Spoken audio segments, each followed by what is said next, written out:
আল্লামা দেলোয়ার হোসাইন সাঈদী রহিমাহুল্লাহ সহ কত উলামায়ে কেরামের উপর তারা জুলুম করেছে, ঠিক না বলেন? মিথ্যা ট্যাগ লাগিয়ে যাবজ্জীবন কারাদণ্ড দিয়ে শেষ পর্যন্ত বিনা অপরাধে অন্যায় ভাবে আমরা সন্দেহ করি আল্লামা দেলোয়ার হোসেন সাঈদী রহিমাহুল্লাহকে তারা হত্যা করেছে, ঠিক কিনা বলেন? শহীদ করেছে। আল্লাহ তাআলা তার কবরকে জান্নাতের উঁচু মাকাম বানায় দেন, বলেন আমিন। কত উলামায়ে ইকরামের উপর তারা জুলুম করেছে, জেলের ভয় দেখিয়েছে, জেলের ভাত খাইয়েছে, ডান্ডা বিড়ি পরিয়ে গলার মধ্যে রশি বেঁধে কত অপমান লাঞ্ছিত করেছে। এই লাঞ্ছিত করে অপমান করে জেলের ভয় দেখিয়ে হক্কানি উলামায়ে ইকরামদেরকে হকের উপর যে আল্লাহর বান্দা বান্দীরা টিকেছিল তাদেরকে দমিয়ে রাখতে পারে নাই, ঠিক কিনা বলেন? এবং যারা এই হকের উপর থাকবে তাদেরকে জেলের ভয় দেখিয়ে জুলুমের ভয় দেখিয়ে তাদেরকে দমিয়ে রাখা যায় না, ঠিক কিনা বলেন? জেলে ভরে জুলুম করে এমন ভাঙা যাবে না, অত্যাচারের শেকল দিয়ে এমন বাঁধা যাবে না, ঠিক কিনা বলেন?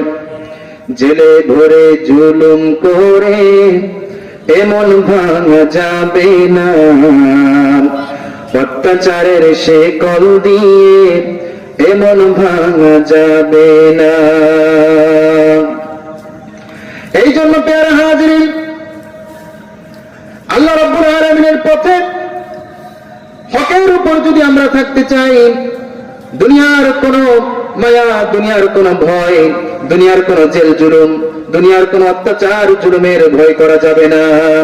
আল্লাহ পাক রব্বুল আলামিন বলেন, ওয়ালা তাহসাবান্নাল্লাহা গাফিলান আম্মা ইয়ামালুজ যালিমুন।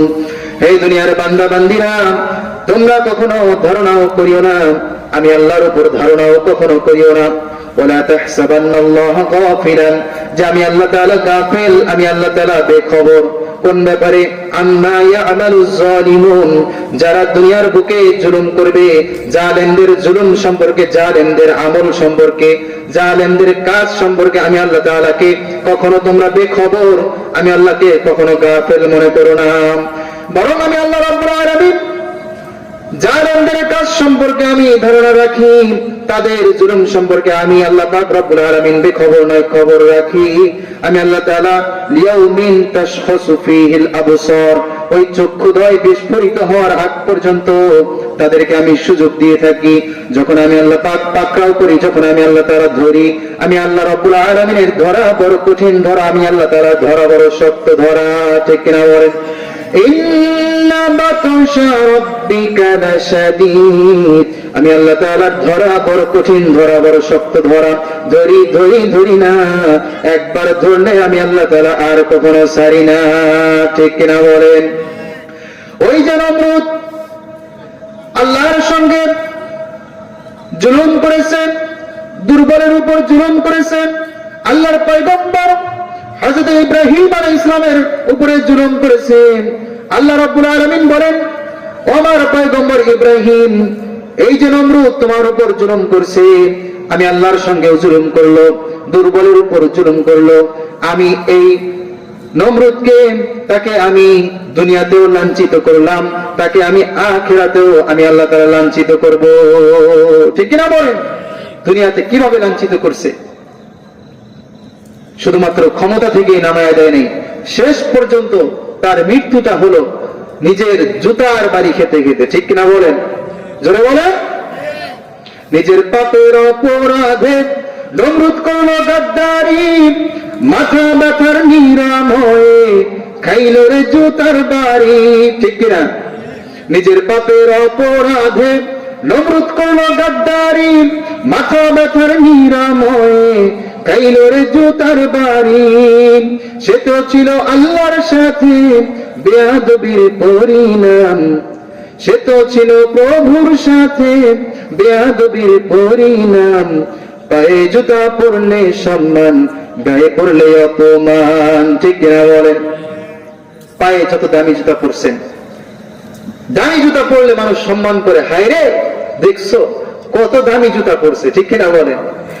জুতা যদি স্বর্ণেরও হয়, পা থেকে খুলে যদি পিঠের উপর গায়ের উপর মারা হয়, পিঠের উপর যদি জুতা পরে, তাহলে কি এটা সম্মান না অসম্মান বলেন? পায়ে জুতা পরলে সম্মান, গায়ে পরলে অপমান। এই জন্য প্যারে হাজিরিন, আল্লাহ রাব্বুল আলামিন জালেমদেরকে আল্লাহ তাআলা সুযোগ দেন, তার মানে এই নয় যে আল্লাহ তাআলা ছেড়ে দেন। আল্লাহ তাআলা ধরেন, আল্লাহ তাআলা পাকড়াও করেন, যখন ধরেন লাঞ্ছিত করে আল্লাহ তাআলা তাকে ছাড়েন, ঠিক কিনা বলেন? যারা জুলুম করেছে দেখেন তো তাদের অবস্থা, একটাকেও বাটি চালান দিয়ে খুঁজে পাওয়া যাচ্ছে না। কথা বলেন ঠিক না বেঠিক? অপারেশন ডেভিল হান্ট শুরু হয়েছে, 3 দিনে প্রায় 1500 ধরছে। আমরা চাই এই জালেমদের মধ্যে যারা বড় বড় লিডার ছিল, যারা এখনো আত্মগোপনে আছে, তাদেরকে জনসম্মুখে প্রকাশ করা হোক, ঠিক কিনা বলেন? জনসম্মুখে এনে তাদেরকে বিচারের আওতায় এনে তাদেরকে জনসম্মুখে বিচার করা হোক, ঠিক কিনা বলেন? যাতে করে তাদেরকে দেখে পরবর্তী জেনারেশনে যারাই আসবে তারা আর জুলুম করার লেশ পরিমাণ, বিন্দু পরিমাণ সাহসিকতা না দেখাতে পারে, ঠিক কিনা বলেন? আজকের যে যুব সমাজের উদ্যোগে এই তাফসীরুল কোরআন এই মাহফিলের আয়োজন করা হয়েছে, এই যুবকদের দিয়েই দেশ গঠিত হবে, এই তরুণদের দিয়েই দেশ সুন্দর হবে, এই যুবকদের দিয়েই আমাদের সমাজকে সুন্দর করতে হবে, ঠিক কিনা বলেন? কথা বলেন। আমরা ঘরে বাড়িতে, আমরা তো একই জেলার মানুষ, আমারও তো বাড়ি রাজবাড়িতে। যখন অনেক গ্রামগঞ্জে দেখেছি মোল্লা খাওয়ায়, আলেমদেরকে দাওয়াত দিয়ে এনে ঘরের বরকতের জন্য মোল্লা খাওয়ায়। আপনাদের এলাকায় আছে না? হুজুরদেরকে, আলেমদেরকে, ভালো ভালো মানুষদেরকে, তালিবুল ইলমদেরকে, কোরআনের হাফেজ আলেমদেরকে দাওয়াত দিয়ে এনে খাওয়া যেন বরকত হয়। আমি একটা জিনিস চিন্তা করলাম যে আমরা নিজের বাড়ির বরকতের জন্য, ভালোর জন্য যদি ভালো ভালো মানুষকে আমরা বাড়িতে এনে দাওয়াত দিয়ে খাওয়াই, কি কারণে? যে আমার ঘরে বরকত আসবে, ওলামা ইকরাম আসলে, আলেমরা আসলে, কোরআন ওয়ালারা আসলে বরকত আসবে, এই নিয়তে আমি চিন্তা করি ভিন্নটা, যে এই পাবলিক মানুষেরা আলেমদেরকে দাওয়াত দিয়ে খাওয়ায় বরকতের জন্য নিজের ঘরে, অথচ নিজের ঘর ঠিক করার জন্য, বরকতময় করার জন্য ভালো মানুষকে নির্বাচিত করে, আর সমাজকে সুন্দর করার জন্য, রাষ্ট্রকে সুন্দর করার জন্য এই পাবলিকে আবার সমাজের মধ্যে, রাষ্ট্রের মধ্যে সবচাইতে নিকৃষ্ট লম্পট, সুদখোর, ঘুষখোর, বেনামাজি, দাড়ি ছাড়া এই লম্পটদেরকে নির্বাচিত করে, ঠিক কিনা বলেন? আগামীতে আমাদের সতর্ক হতে হবে, ঠিক কিনা বলেন? আল্লাহ পাক আমাদের সকলকে বুঝদান করেন, বলেন আমিন।